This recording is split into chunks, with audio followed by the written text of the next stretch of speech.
Selamat siang Bapak Ibu, Om Swastiastu. Sebelum saya ingin mengadakan diskusi tentang pentingnya penerapan budaya positif, marilah kita berdoa supaya apa yang kita harapkan dalam berbagi budaya positif ini berjalan lancar. Berdoa saya akan pimpin. Doa mulai.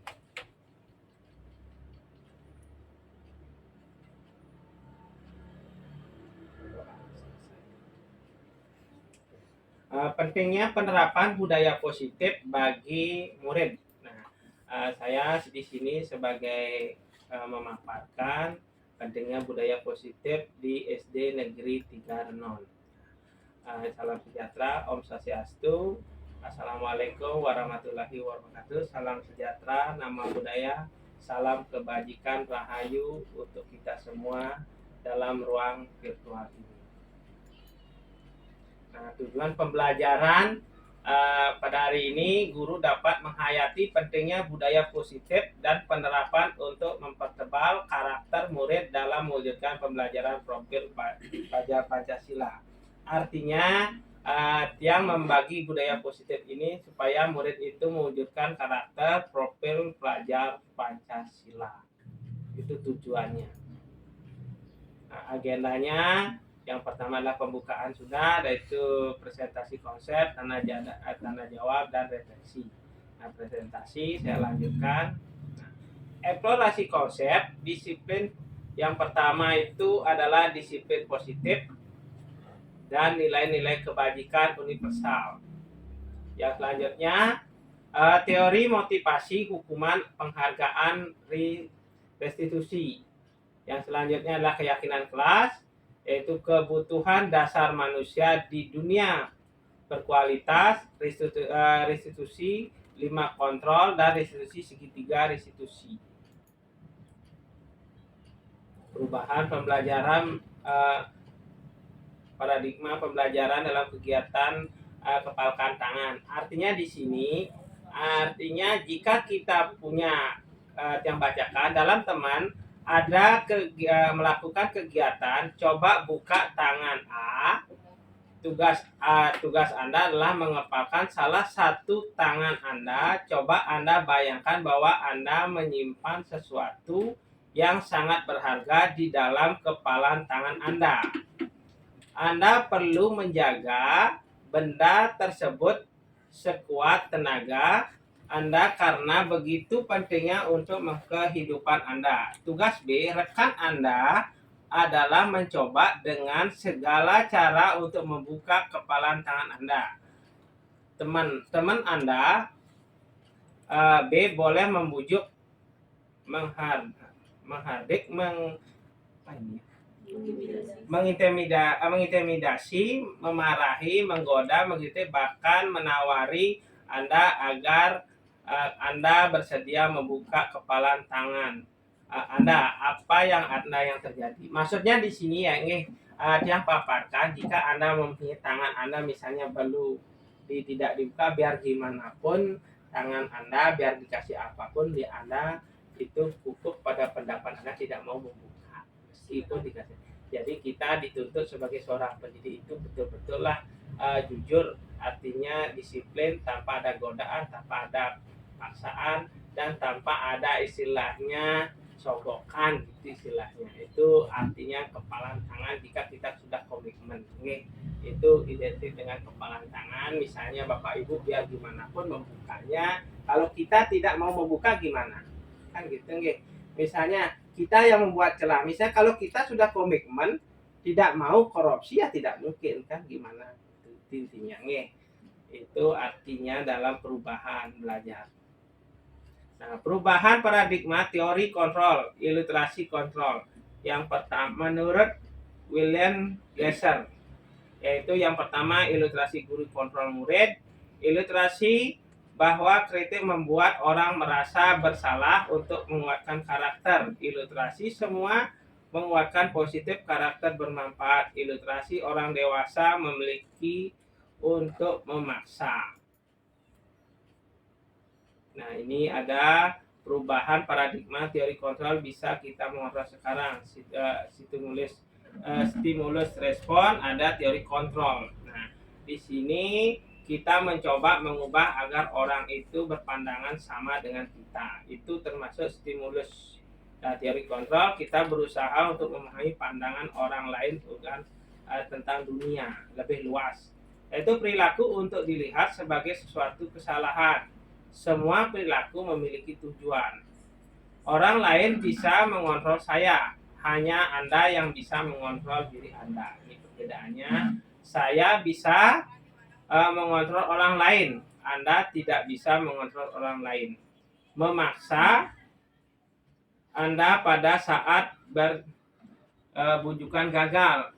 Kolaborasi, konsensus menciptakan pilihan-pilihan baru. Model berpikir menang atau kalah, modal berpikir menang-menang. Artinya dalam teori kontrol itu lebih berfokus pada orang banyak. Kalau stimulus itu pada diri sendiri. Artinya misalnya untuk kita biar menang atau kalah. Kalau di teori kontrol itu tidak ada kalah, semua menang. Artinya semua sahabat.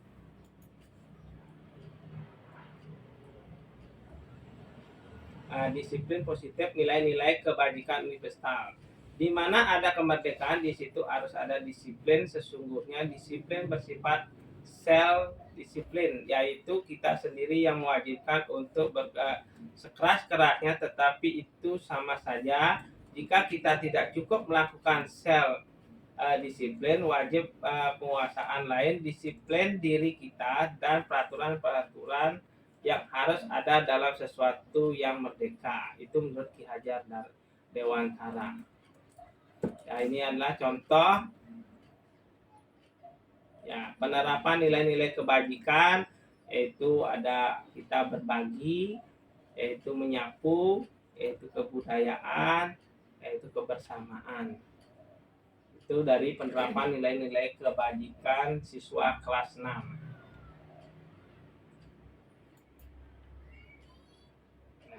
Arti disiplin, 3 motivasi perilaku manusia. Apa itu disiplin?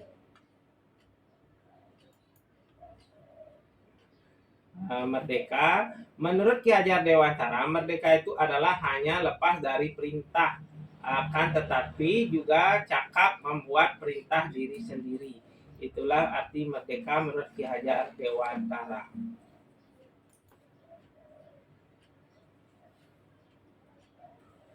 Nah, teori perilaku manusia yang ada yaitu motivasi internal, eksternal, ada internal, ada motivasi tujuan disiplin positif. Nah, dari motivasi tujuan eksternal untuk menghadapi hukuman ketidaknyamanan apa yang terjadi jika saya melakukannya.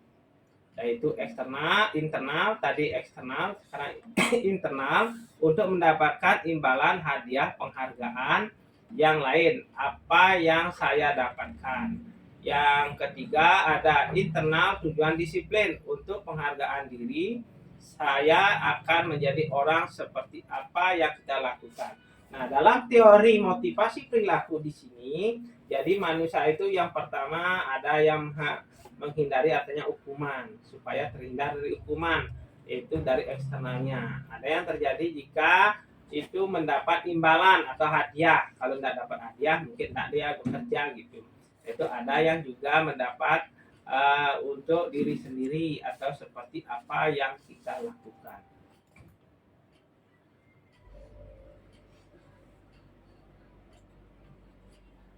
Ya, Bapak Ibu, habis itu kita mengapa peraturan itu mengapa harus diyakini. Nah, sebelum ini kita bahas, Tiang mau mengajak Bapak Ibu untuk artinya menyimak video dari di sana, nanti Ibu menyimpulkan gimana gini. Kenapa baru berangkat dari sini? Siangan, Pak. Siangan. Ini berapa nih? Oh iya Pak Gede. Oh cuman nggak? Ya. Bapak Ibu silakan simak video ini. Nanti Bapak Ibu menyimpulkan apa yang ulangan tadi. Jadi,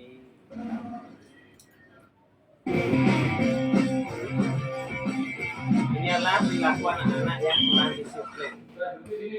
Jadi gimana caranya menyelesaikannya?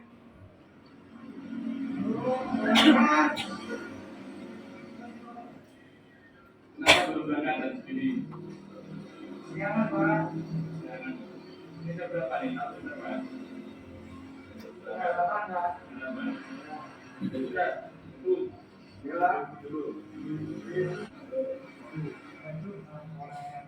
Jadi Bapak Ibu menyimak video tersebut, nanti kira-kira seandainya Ibu jadi di sana gimana posisi anak Ibu, gimana? Apakah Ibu menghukum dengan cara gimana? Ya, santai aja Bapak Ibu, anggap ini adalah rembuk nih.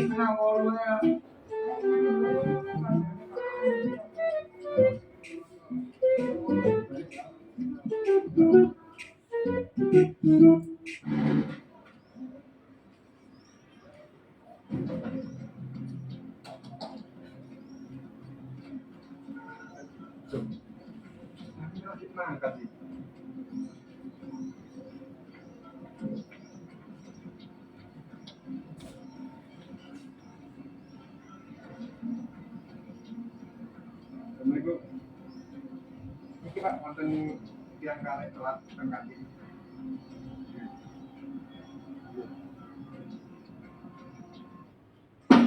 Masuk. Lalu duduk. Tadi makanannya yang nanti.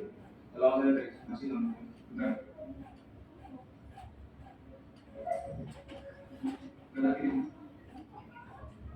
Oke.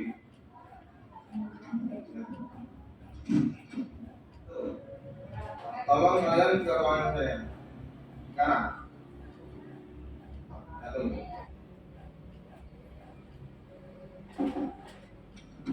Masuk.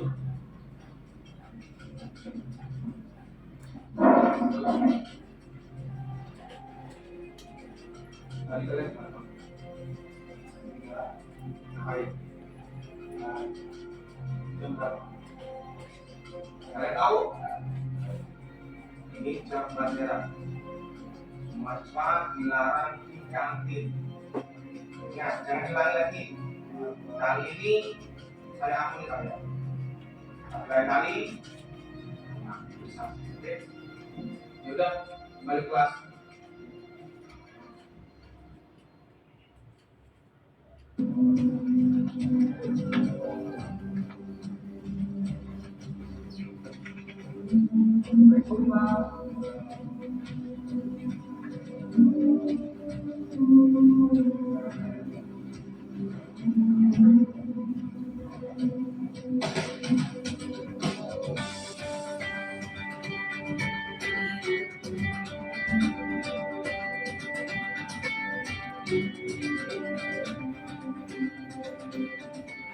Oke, cukup Bapak Ibu menyaksikan video tersebut.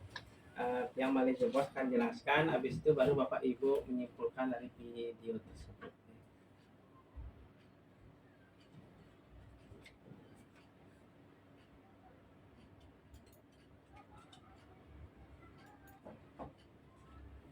Ya, dari video tersebut, mengapa tidak peraturan saja dalam harus meyakini kelas. Nah, di sini saya akan jelaskan mengapa kita memiliki peraturan yang harus digunakan bila menggunakan helm pada mengendarai sepeda motor roda 2. Yang kedua, mengapa kita memiliki peraturan 3M menggunakan masker, mencuci tangan, dan menjaga jarak 1,5 meter, itu peraturannya. Yang ketiga, mengapa kita memiliki peraturan yang harus datang tepat waktu saat mengikuti pelatihan. Untuk mendukung motivasi intrinsik, artinya dari dalam diri sendiri, kembali nilai-nilai keyakinan, yaitu lebih menegaskan seorang dibandingkan mengikuti serangkaian peraturan-peraturan. Nah, dari situ, nah, di sini adalah sebelumnya Tiang mohon Bapak Ibu untuk memberikan pendapat dari video yang tadi. Mohon Bapak Ibu memberikan pendapat, 1 atau 2 orang tadi menyaksikan video. Menurut Ibu itu kegiatan guru yang dilakukan guru itu gimana, yang dilakukan oleh siswa gimana? Silakan Bapak Ibu. Ya, Ibu.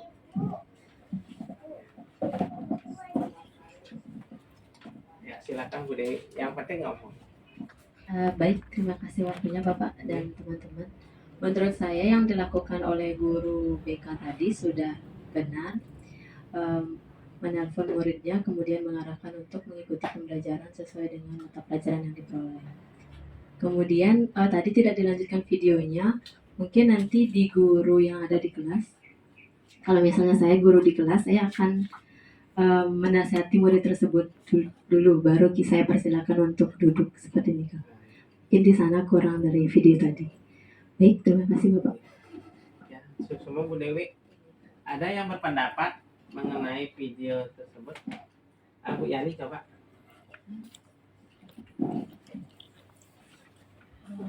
Untuk video yang tadi, untuk guru BK itu seharusnya dia menasihati juga murid yang tadi apa akibatnya jika mereka datang terlambat dan apa akibatnya jika mereka datang tepat waktu. Jadi mereka memiliki pikiran bahwa akibatnya itu akan lebih baik jika dia datang tepat waktu, dia dapat mengikuti pembelajaran dengan baik, hasil belajarnya bagus, kemudian nilai sikapnya juga bagus seperti itu. Tapi jika dia datang terlambat itu dia tidak akan mengikuti pembelajaran dengan baik sehingga hasil belajarnya atau nilainya akan rendah dan sikapnya juga nilainya rendah seperti itu.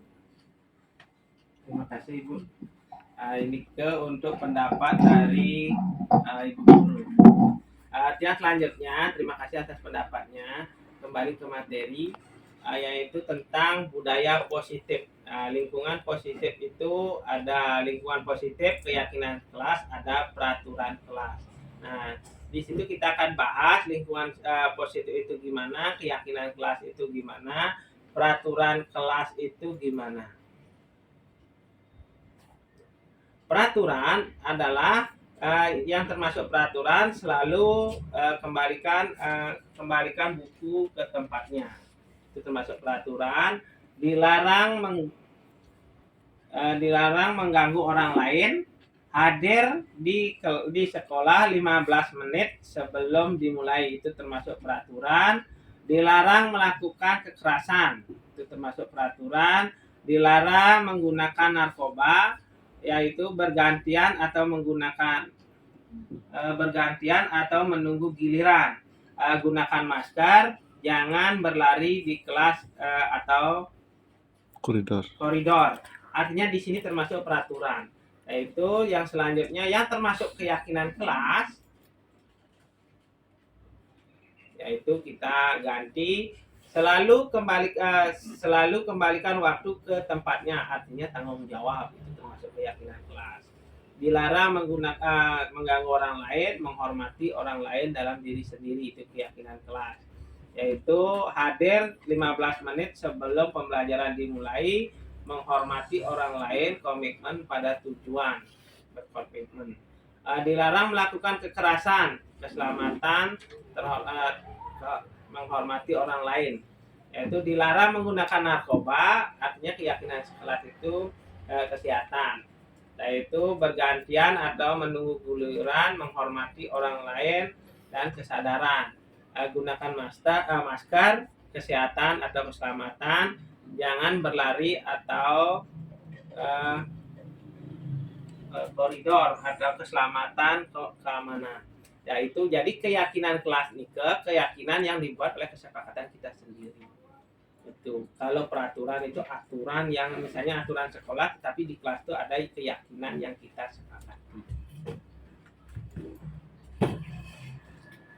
Yang selanjutnya, harapan pembentukan keyakinan kelas. Apa harapan kita setelah pembentukan keyakinan kelas? Yang pertama, ada yang mempersilakan murid-murid di kelas untuk mencurahkan terhadap tentang peraturan yang kita perlukan. Yaitu silakan anak-anak misalnya kita curahkan, tulis dia curahkan peraturan yang ada yang kita sepakati. Yang kedua, mencatat semua masukan-masukan para murid papan tulis atau kertas besar ukuran poster di mana semua anggota kelas bisa melihat hasil curahan pendapatnya. Yang selanjutnya itu yaitu susunlah keyakinan sesuai dengan tahapan pembelajaran keyakinan kelas, gantian kalimat-kalimat yang berbentuk negatif menjadi positif. Yang selanjutnya, tujuan kembali daftar curahan pendapat sudah dicatat dalam mungkin akan mendapatkan bahwa pernyataan yang harus ditulis masih banyak yang berupa peraturan-peraturan yang ada di murid, menemukan nilai-nilai kebajikan atau keyakinan yang menjadi nilai dari peraturan tersebut. Ya, tahapan pembelajaran keyakinan, yaitu tahapannya sebaiknya kelas tidak perlu banyak, berkisar 3-7 prinsip keyakinan. Itu tahapannya. Yang selanjutnya, setelah keyakinan kelas dibuat, maka semua warga kelas persilakan untuk meninjau ulang dan meninjau dengan menandatanganinya. Yaitu selanjutnya, keyakinan kelas selalu bisa diletakkan di dinding kelas, tetapi di tempat yang mudah dilihat. Jadi keyakinan yang kita buat supaya bisa, artinya anak-anak biar tahu, anak-anak yang membuat keyakinan kelas tersebut. Jadi anak-anak yang harus melaksanakan.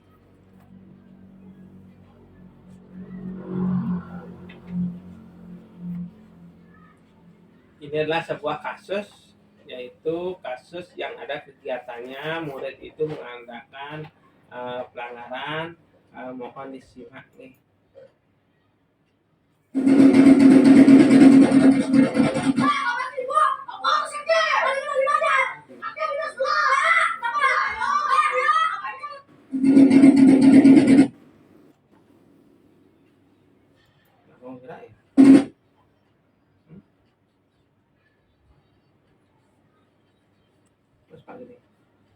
Ibu, ini adalah contoh kasus yang terjadi di SD yang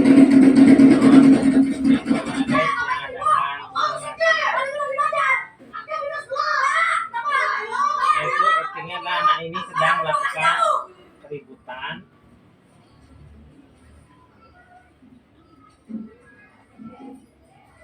Jadi anak itu mengganggu kegiatannya pembelajaran, artinya terjadi perkelahian antara Gilang dengan Pasar.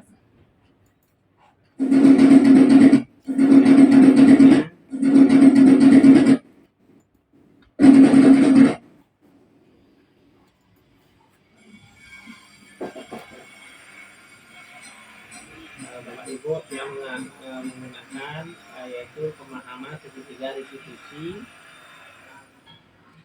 Apakah perbuatan kamu yang kamu lakukan bersalah?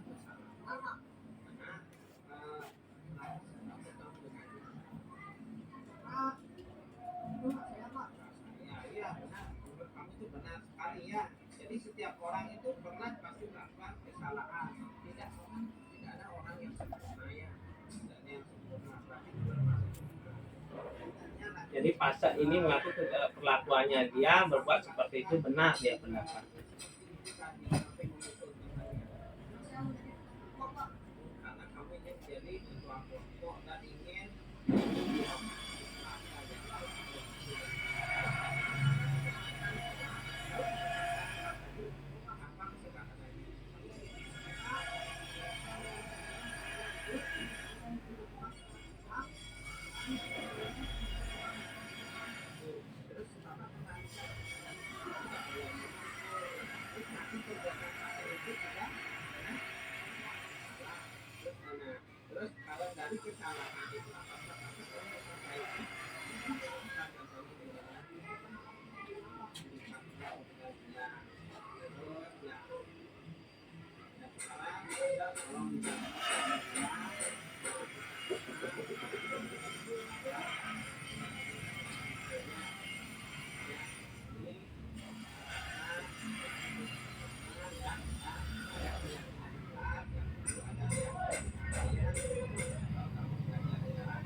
Bapak Ibu, jadi tadi saya memperagakan yaitu menggunakan segitiga restitusi.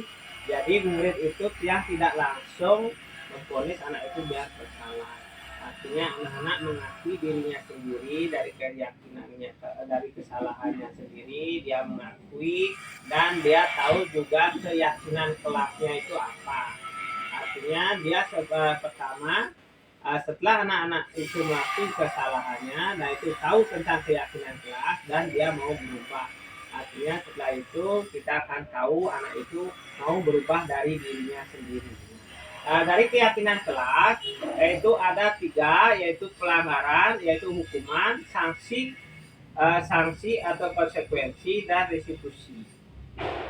Di sini ada hukuman, apa itu hukuman, apa itu sanksi, ada di dalam disiplin itu ada sanksi, ada restitusi. Jadi dia contohkan, kalau hukuman sesuatu yang meyakini yang harus menjadi yang terjadi. Yaitu yang kedua, yang namanya sanksi sesuatu yang harus terjadi. Restitusi merupakan pilihan. Yang selanjutnya itu adalah tidak nyaman untuk murid atau anak yang jangka waktu yang panjang, itu hak hukuman. Tetapi kalau sanksi tidak nyaman untuk murid, anak untuk jangka waktu yang pendek. Yaitu untuk restitusi menguatkan untuk murid anak dalam jangka waktu yang panjang. Itu ada korban, yaitu mendapat keadilan, yaitu ada sanksi juga korban bisa diabaikan, yaitu korban mendapatkan ganti. Murid atau siswa yang tersakiti itu hukuman. Termasuk yang termasuk sanksi, murid anak dibuat tidak nyaman. Itu sanksi atau konsekuensi. Tapi restitusi, murid anak mendapatkan penguatan, itu restitusi. Jadi anak itu terdapat mendapat penguatan, bukan ternyata hukuman secara dipaksa. Perilaku pasif agresif meningkat, itu menguatkan hanya bertahan dalam jangka waktu pendek, yaitu malahan masalah terpecahkan. Jadi kalau hukuman bisa saja meningkat, tetapi kalau kita mengadakan restitusi bisa itu masalah akan dapat terpecahkan. Nah, ada positif, ada negatif, netral, dan positif. Di sini kata-kata biasanya kalau negatif, awas kalau dilakukan lagi, ya nanti awas kamu, itu kata-kata negatif. Nah, kalau netral, kita pakai netral, lakukan apa yang saya katakan. Itu lebih halus. Kalau yang positif, apa yang hal yang sesuatu yang kau inginkan kamu lakukan. Itu dalam posisi positif. Model paksaan kalau negatif. Kalau netral, stimulus respon, yaitu teori kontrol. Ya. Yang selanjutnya mendorong menyalahkan diri, mendorong kepatuhan, mendorong disiplin positif. Itu kalau negatif, konsep dari buruk, konsep dari baik, konsep dari yang kuat. Ya, itu adalah suatu konsep hukuman, sanksi, restitusi. Yang itu yang berdasar negatif, ada netral, ada positif. Nanti Bapak Ibu bisa menggunakan yang mana perlu dipakai, negatif, netral, dan positif, yaitu dari segi berbicara. Nah, tindakan. Nah, di sini yang bagikan tindakan mencatat 100 kali dalam buku kalimat saya tidak akan selamat lagi. Kira-kira ini termasuk hukuman atau restitusi? Bapak Ibu, dalam mencatat 100 kali, kita memberikan anak mencatat 100 kali dalam hukuman kalimat saya akan terlambat lagi karena terlambat ke sekolah. Kira-kira ini termasuk hukuman apa restitusi? Ya, termasuk hukuman. Jadi Bapak Ibu udah tahu mana termasuk hukuman, mana termasuk restitusi. Nah, tindakan lari mengelilingi lapangan. Hukuman apa konsekuensi? Ya, hukuman. Jadi hukuman itu langsung. Ada itu yang selanjutnya.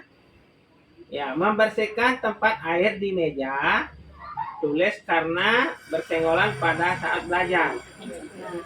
Ya, konsep ya bersihkan, nanti kamu tidak bisa belajar. Oke. Habis ini ke Nah itu lanjutnya tindakan lari mengelilingi lapangan basket 2 kali karena terlambat 10 menit untuk pelajaran PJOK. Termasuk konsekuensi. Ya, kebutuhan dasar manusia. Nah, dari tadi ada 3 hukuman, dari itu kita membahas tentang kebutuhan dasar manusia. Manusia itu memiliki kebutuhan. Makanya ada yang pertama, misalnya contohnya Bu Ambar, guru wali kelas 2 di SD Pelitati sedang bingung menghadapi ulah salah satu murid di kelasnya, yaitu Doni. Beberapa anak di kelas 2A telah datang padanya dengan mengeluhkan Doni yang seringkali meminta bekal. Maka siang mereka dengan paksa. Jika ada menghadapi situasi seperti itu, Ibu Ambar, apa yang Anda lakukan? Menurut Anda kira-kira apa alasan Doni untuk melakukan seperti itu? Nah, jadi Bapak Ibu setelah membaca seperti itu, kira-kira Bapak Ibu gimana? Kira-kira apa alasan Doni? Yang minta alasan Doni itu gimana sebenarnya? Bu Lili gimana? Kalau menurut Bu Lili? Untuk si Doni ini kemungkinan dia tidak membawa bekal. Tidak bawa bekal.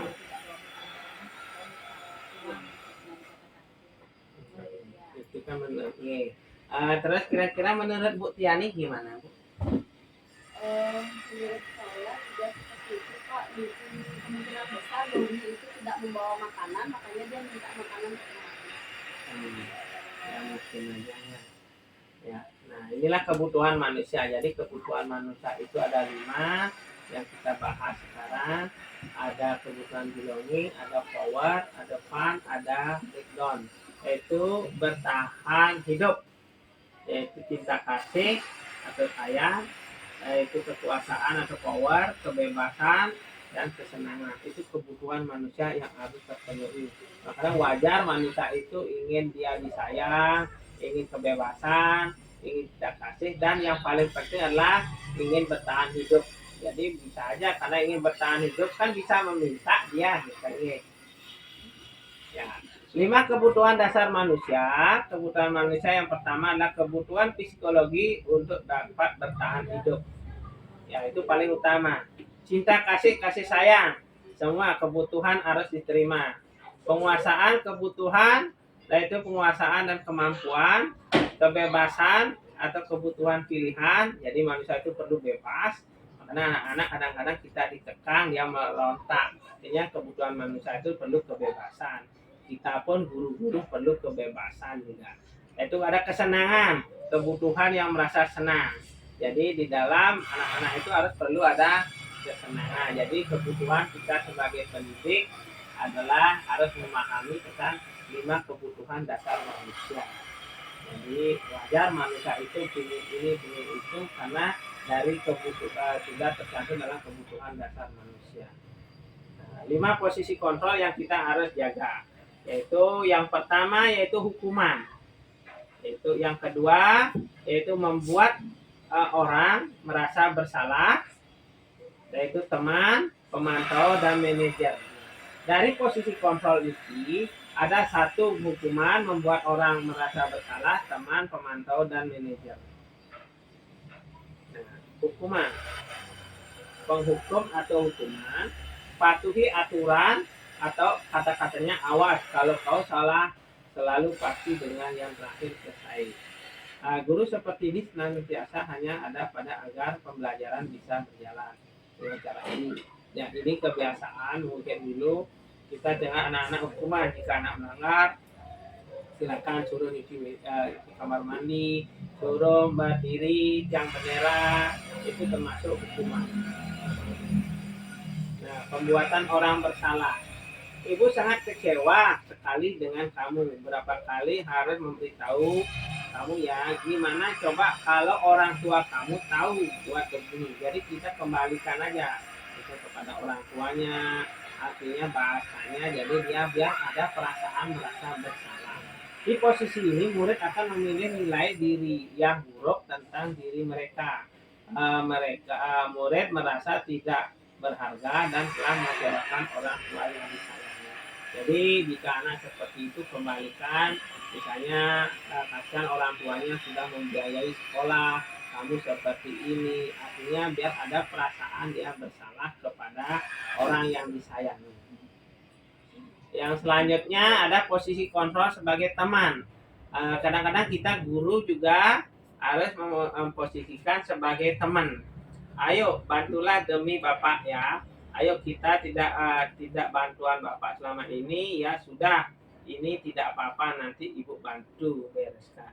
Jadi di sini guru berposisi sebagai teman menggunakan hubungan baik, humor untuk menghargai seseorang murid untuk bertanggung jawab.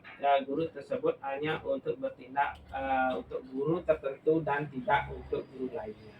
Jadi posisi di sini kita anggap guru itu sebagai teman. Mungkin biasanya di sini anak-anak di kelas 1. Karena anak-anak di kelas 1 gurunya itu misalnya dianggap temannya sendiri. Ayo bantu gitu supaya kita anak-anak mau ikut. Oke. Itu biasanya di kelas 1 ya. Sekarang sebagai pemantau atau monitor. Peraturan apa yang telah kamu lakukan, sanksi atau konsekuensi apa. Jadi kalau sudah kita lakukan pemantau, tinggal memilih kamu pakai sanksi atau konsekuensi. Jadi itu yang kita terapkan. Misalnya ada beberapa yang guru ingin melakukan pemantau dan monitor saja. Artinya oh ini sanksinya, ini konsekuensi, tinggal memilih. Jadi seorang pemantau sangat mengandalkan perhitungan, catatan, data yang digunakan sebagai bukti atas perilaku seseorang. Jadi itu diperlukan data yang betul-betul akurat. Oh anak ini jika melanggar tidak buat PR misalnya menyuci kamar mandi itu sudah ada di peraturan, jadi harus dilaksanakan. Itu sebagai pemantau. Nah, biasanya ini bisa dilakukan di kelas 4 biasanya anak-anak karena sudah ngerti. Kalau kelas 1 dipakai ini mungkin aja anak-anak disalahartikan, bisa bermain di kamar mandi kan, artinya disalahartikan bisa. Nah ini seorang manajer, jadi ini adalah seorang pemimpin. Apa yang kita yakini ini lebih bijak. Jadi kembali keyakinan kelas. Jadi kita menggunakan keyakinan kelas apa yang kamu yakini. Jika kamu meyakini apa yang kamu bersedia memperbaiki, jika kamu perbaiki hal tersebut menunjukkan apa yang tentang dirimu. Apa rencana kamu untuk memperbaiki hal itu? Ya. Seorang manajer manajer memposisikan diri guru berbuat untuk bersama dengan murid, mempersilahkan murid untuk bertanggung jawab, perilaku mendukung murid agar dapat menemukan solusi atau permasalahan diri. Jadi ini seorang manajer itu dia meyakini kelas. Artinya anak-anak itu dituntut keyakinan kelasnya apa anak-anak. Misalnya ini biasanya dituntut di kelas 6. Kelas 4, 5, 6 bisa kita terapkan, kita seorang dijadikan guru itu sebagai manajer. Nah, dalam pemecahan masalah tadi kita menggunakan yaitu segitiga restitusi ya. Segitiga restitusi. Apa itu restitusi? Restitusi itu adalah proses menciptakan kondisi murid memperbaiki kesalahan mereka sehingga mereka bisa kembali pada kelompok mereka dengan karakter yang lebih kuat menurut Gerson.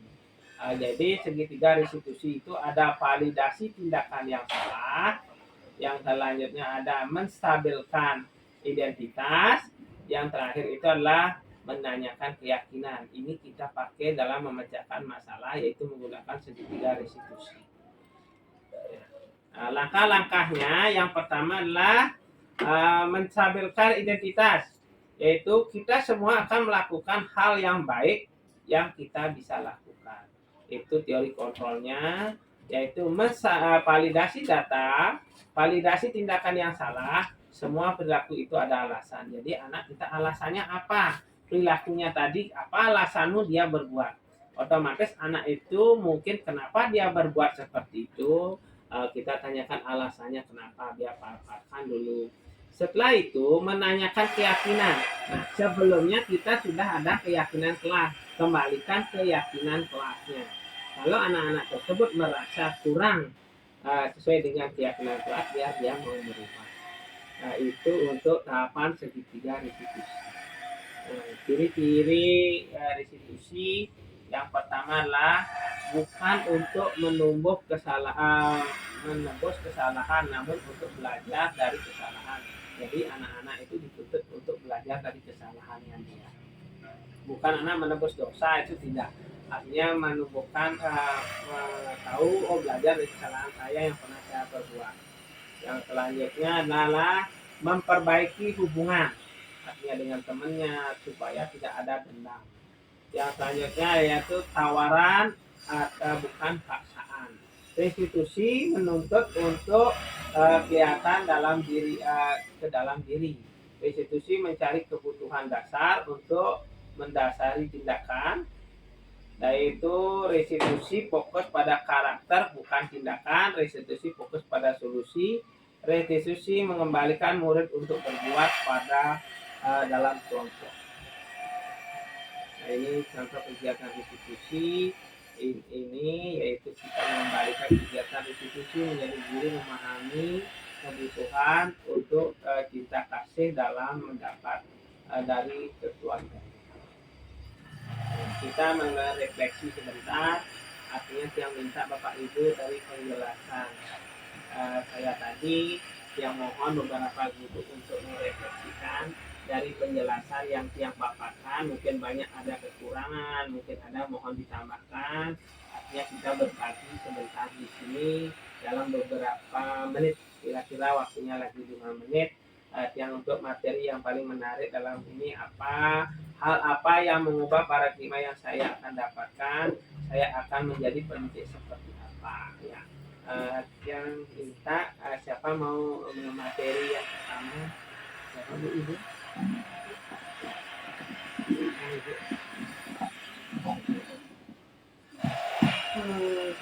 Untuk penjelasan Bapak tadi, materi yang paling menarik saya perhatikan materi restitusi. Dari sana saya belajar ternyata kalau misalkan siswa Nikom membuat suatu tindakan yang buruk, ternyata tidak harus langsung diberikan sanksi. Kita bisa melakukan restitusi, jadi tidak langsung membuat keputusan bahwa dia harus mendapat hukuman atau dan sebagainya. Oke ya. Untuk materi yang paling, untuk hal yang mengubah paradigma saya, kira-kira apa yang Ibu nanti? Saya akan mencoba mempraktikkan langsung di kelas. Apabila ada siswa saya yang melakukan sesuatu hal yang tidak sesuai aturan, misalkan mengganggu teman, saya akan coba ditanyakan alasannya mengapa. Kemudian baru saya memberikan restitusi, apakah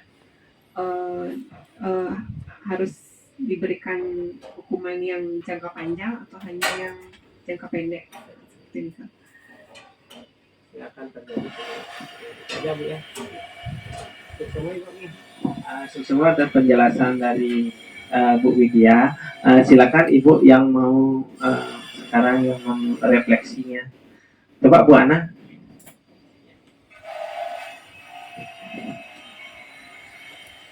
Terima kasih Pak. Untuk refleksi materi yang paling menarik perhatian menurut saya adalah sebetulnya secara keseluruhan ya Pak, mengenai hukuman, disiplin, sanksi, dan restitusi.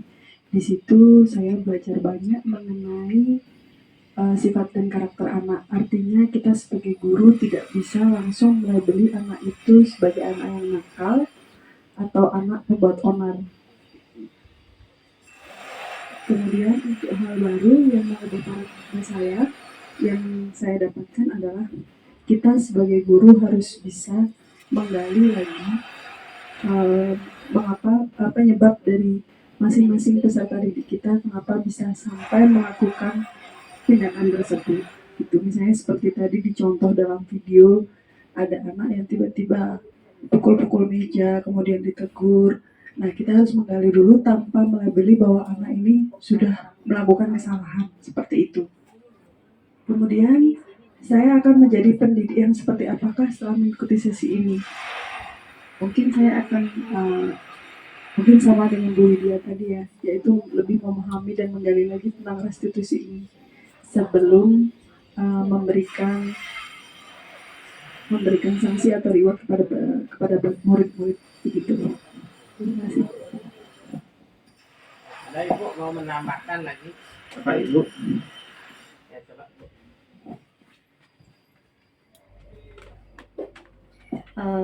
Baik, terima kasih atas kesempatannya Bapak. Dari saya merefleksikan materi yang Bapak sampaikan, saya tertarik dengan semua materinya dari awal, itu mulai dari Bapak menyampaikan paradigma kita di sekolah itu, jadi mendidik itu awalnya kita memberikan aturan kepada anak-anak tanpa anak-anak itu meyakini aturan tersebut. Jadi alangkah baiknya kita menanamkan kepada anak-anak bahwa aturan itu perlu diyakini agar anak-anak itu bisa melaksanakan dari dirinya sendiri tanpa paksaan kita dari luar. Alangkah baiknya dari diri sendiri supaya dia bisa melaksanakan atau menjalankan aturan itu dengan tanpa paksaan, namun pada dirinya sendiri. Dari awal situ saya sudah tertarik. Kemudian selanjutnya, apabila anak-anak itu melanggar keyakinan yang sudah diyakini tersebut, alangkah baiknya kita jangan langsung ngejudge, oh kamu harus dihukum, yang seperti pemberi hukuman tadi. Alangkah baiknya kita menjadi manajer di sana. Jadi kita memberikan anak-anak pilihan melalui segitiga restitusi itu tadi. Jadi tidak langsung mengatakan oh perbuatanmu salah, tidak, tapi kita bertanya kepada anak tersebut perbuatan yang tadi itu bagaimana gitu. Jadi setelah kita menggali dari anak tersebut, kemudian anak tersebut yang akan menentukan bahwa perbuatannya itu salah atau kurang benar gitu, kurang tepat gitu. Jadi alangkah baiknya untuk ke depan saya akan menjadi guru yang seperti manajer itu tadi. Sekian dari saya, terima kasih. Ada yang mau menambahkan lagi? Ibu, Wenten lagi untuk satu orang ya, coba Ibu. Ibu Dewi. Baik, terima kasih Bapak atas waktunya dan teman-teman. Materi yang paling menarik perhatian saya di sini adalah yang tadi itu. Sebagai seorang guru, kita mau jadi apa? Yang penghukum, kemudian ada pembuat orang merasa bersalah, teman, manajer, dan apa lagi seperti itu Pak? Iya, pemantau. Itu sangat menarik sekali. Kalau saya lihat selama ini mungkin saya belum ada di tahap manajer, gitu. Karena selama ini yang mungkin di kelas menghukum iya, membuat orang merasa bersalah iya, karena saya sering mengatakan ke murid bagaimana nanti orang tuanya seperti ini, berarti kan yang membuat mereka bersalah terhadap orang tuanya. Kemudian menjadi teman sudah, pemantau juga sudah. Mungkin yang belum menerapkan manajernya di sini Pak. Saya belum membuat keyakinan yang harus kita yakini bersama di kelas. Kemudian jika keyakinan ini dilanggar, apa sanksinya, itu belum ada di kelas dia. Mungkin jika ditanya bagaimana nanti ke depannya, saya akan, pertanyaan yang kedua tadi, bagaimana yang mengubah paradigma saya sekarang adalah saya ingin menjadi guru yang seperti manajer tadi. Kemudian saya akan menjadi pendidik yang seperti, apakah setelah mengikuti sesi ini, seperti yang tadi saya katakan, saya akan menjadi guru yang seperti manajer tadi. Seperti ini. Baik, terima kasih. Terima kasih Bapak Ibu atas penjelasannya, atas refleksi yang tadi Bapak Ibu sampaikan, yang sudah yang paparkan juga tentang budaya positif. Mudah-mudahan budaya positif ini bisa berkembang untuk selanjutnya dalam pendidikan guru penggerak. Nah, untuk yang sampaikan semua ini sudah selesai. Jika ada kata saya dalam pemahaman, dalam bilang di sini tidak berkenan, Tiang mohon maaf. Tiang akhiri dengan Brahma Santi. Om Santi Santi Santi Om. Ya Bapak Ibu yang mau menambahkan tentang refleksi diri, silakan di sini memberikan tanggapan, yaitu untuk materi-materi yang menarik dalam pembelajaran ya, dalam materi yang saya sampaikan. Silakan Ibu. Dari Ibu Silo. Terima kasih Bapak atas waktunya. Menurut pendapat Tiang di sini, materi yang paling menarik perhatian adalah memberikan sanksi atau hukuman. Karena selama ini Tiang memberikan hukuman itu kadang-kadang menghukum dengan tindakan itu misalnya menyapu. Nah di sini Tiang akan terapkan hukumannya dengan cara pertemanan. Yaitu misalnya anak-anak saling mengejek di kelas, Dia akan suruh anak-anak saling memaafkan, bersalaman, dan berpelukan. Karena kalau memberikan hukuman dengan cara tindakan, yaitu nyapu dan lain sebagainya, apalagi dimarahi, anak-anak akan kemungkinan tidak mau sekolah lagi. Terima kasih Bapak atas waktunya. Sekian pendapat. Untuk yang gininya Bu, untuk selanjutnya kemungkinan Ibu nantinya ya hal yang akan mengubah Hal baru yang akan mengubah paradigma yang di dalam mengajar, yaitu akan merubah hukuman yang berikan selama ini ke hal yang lebih baik, yaitu dengan cara berteman dengan anak-anak. yang menjadi yang akan Dia akan menjadi pendidik dengan cara karena di kelas rendah dia akan bersahabat dengan anak-anak. Terima kasih Bu. Jadi Ibu untuk sebagai teman nih, jadi Ibu lebih mendasar adalah berlaku dengan anak-anak lah, menganggap teman ya, siswa sebagai teman. Ya Bapak Ibu yang mau memberikan refleksi, Ibu. Terima kasih Bapak atas waktu yang diberikan. Materi yang tadi yang paling menarik menurut Tiangke adalah 5 kebutuhan manusia. Jadi kita sebagai guru harus memahami kebutuhan-kebutuhan yang dibutuhkan oleh anak-anak. Mungkin anak-anak melakukan kesalahan atau kenakalan karena merasa salah satu dari kebutuhan mereka itu tidak terpenuhi. Misalnya dia tidak mendapatkan kasih sayang atau dia tidak mendapatkan perhatian. Dengan begitu, untuk kedepannya saya akan lebih memperhatikan anak-anak yang kita tahu latar belakangnya, mungkin ada yang broken home, kekurangan kasih sayang, yang akan berusaha memberikan ya sedikit kasih sayang agar jiwanya sedikit tersirami gitu Pak. Ada lagi Bu? Ingin semua. Jadi Ibu memberikan kebutuhan lebih fokus ke kasih sayang, nanti kebutuhan dasar manusianya. Jadi kebutuhan manusia itu harus kita pahami. Oh kenapa anak itu sepertinya nakal? Mungkin seperti pendapat Ibu tadi, mungkin anak itu broken. Jadi kebutuhan kasih sayangnya yang kurang. Ada juga kebutuhan kenapa anak itu mengambil, mungkin kebutuhan hidupnya dia ingin kebutuhan hidup yang terpenuhi. Ada juga kebutuhan kebebasan, mungkin di rumah anak tersebut dikekang, artinya sampai di sekolah ribut, dia mengganggu temannya, mungkin pulang kebebasan. Coba Ibu, siapa lagi Bu Lili?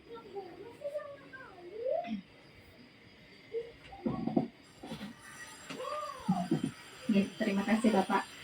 Kalau untuk materi yang menarik buat yang di sini adalah bahwa ternyata hukuman itu jangan sampai membuat anak itu merasa membayar dosa yang telah dia perbuat, tetapi buatlah dia untuk memperbaiki kesalahan tersebut. Itu yang menjadi garis bawah yang di sini, karena selama ini ternyata yang saya pikir yang saya lakukan terhadap anak-anak itu ternyata cenderung membuat mereka membayar dosanya, karena saya pikir hukuman itu adalah sebuah kesalahan, jadi harus ada konsekuensi dari setiap kesalahan tersebut. Harus ada konsekuensi terhadap kesalahan tersebut, karena kalau mereka berbuat yang salah berarti ada sisi lain atau ada orang lain yang mereka rugikan gitu. Saya melihat dari sisi yang membuat kerugian itu. Jadi yang merasa dirugikan dalam kesalahan mereka itu yang ingin saya perbaiki gitu. Oleh karena itu Tiang selama ini ternyata membuat anak itu membayar dosa, ternyata itu keliru Bapaknya, ternyata itu keliru, ternyata yang benar itu adalah memperbaiki kesalahan atau perbuatan mereka yang tidak benar. Nah untuk kedepannya sebagai guru, karena kita belajar itu sepanjang hayat Pak ya, saya juga sependapat dengan Ibu Tiani dan Bu Dewi. kemungkinan ke depannya ini saya akan belajar lagi menjadi guru yang berposisi sebagai manajerial gitu. Artinya tidak hanya sekedar menjadi teman gitu, karena saya merasa saya memegang di kelas rendah. Jadi untuk menjadi teman saya sepertinya sudah terbiasa membuat mereka menjadi teman saya gitu. Namun ada satu hal yang ingin saya diskusikan di sini juga, Pak.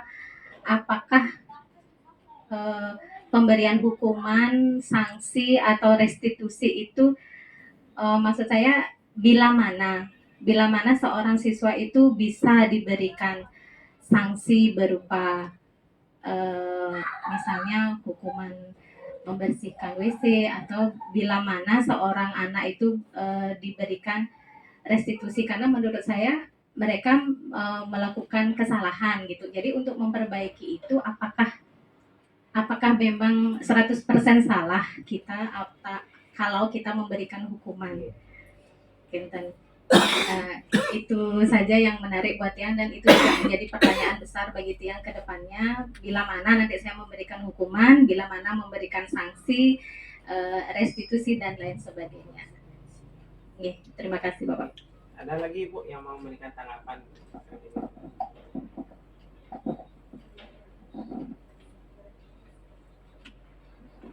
Ada lagi Ibu?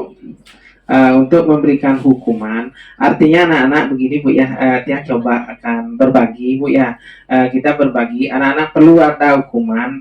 Nah untuk anak-anak, karena kita ada hukuman, artinya hukuman itu akan membekas, artinya ada bekas, jadi kita kalau bisa kita memberikan restitusi.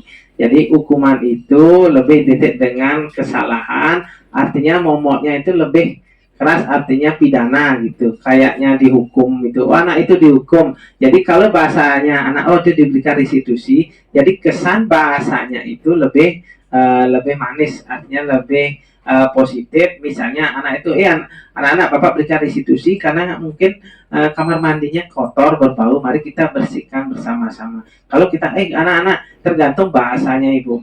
Jika kita memberikan bahasa anak-anak cuci, bersihkan kamar kecil, artinya kita langsung kan, kamu bersihkan, artinya kita bahasanya itu menjebak dia untuk hukuman. Kalau kita memberikan restitusi, artinya mau mengakui kesalahannya gimana, artinya biar tahu, misalnya anak itu melanggar, ada itu aturannya apa, keyakinan kelas, misalnya aturan di kelas jika anak-anak melanggar atau memberikan berkelahi, artinya yaitu keyakinan kelas itu tidak boleh, tetapi kamar mandi yang kotor itu perlu dibersihkan dari keyakinan kelas kan supaya bersih. Jadi tadi Ibu misalnya tadi kok lihat kamar kecilnya kok kotor, jadi itu kan tidak sesuai dengan kesehatan, mari kita bersihkan. Satu sisi kita berhak menghukum dia, tetapi di dalam hatinya itu berupa restitusi, bukan kita semata-mata menghukum anak-anak itu. Itu menurut Tiang Bu ya, dalam pendidikan guru penggerak, jadi anak-anak kalau bisa itu untuk mengurangi ada kegiatan hukuman. Jadi anak itu kita prioritaskan, kebutuhan manusia itu adalah siswa yang kita utamakan. Sekarang dalam pendidikan guru penggerak adalah anak itu adalah nomor 1. Itu kebutuhan manusia, anak kita tempatkan anak-anak itu nomor 1, jadi kita itu mengampu kepada siswa. Itu aja. Ada lagi Bapak Ibu? Untuk dari segitiga restitusi, dari 5 kebutuhan dasar, 5 kontrol, apa Ibu? Bisa dicarikan kolom yang ini Pak, yang ada kata-kata hukuman itu seperti apa kata-katanya? Ya tabelnya itu.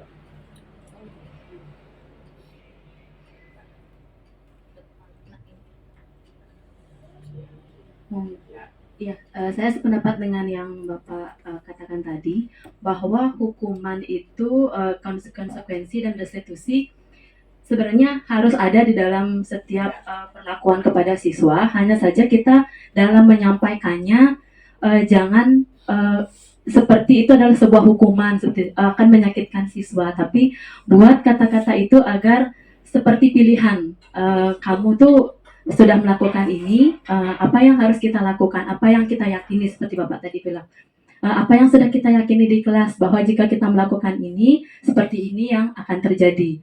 Ayo jangan sampai hal itu terjadi. Mari kita lakukan bersama-sama agar hal itu tidak terjadi lagi, seperti itu. Jadi hanya terletak pada kalimatnya saja. Sama seperti tadi itu, kita mau jadi guru yang bagaimana, yang menjadi teman atau yang menjadi pembuat orang merasa bersalah, itu juga dibedakan dari kata-katanya.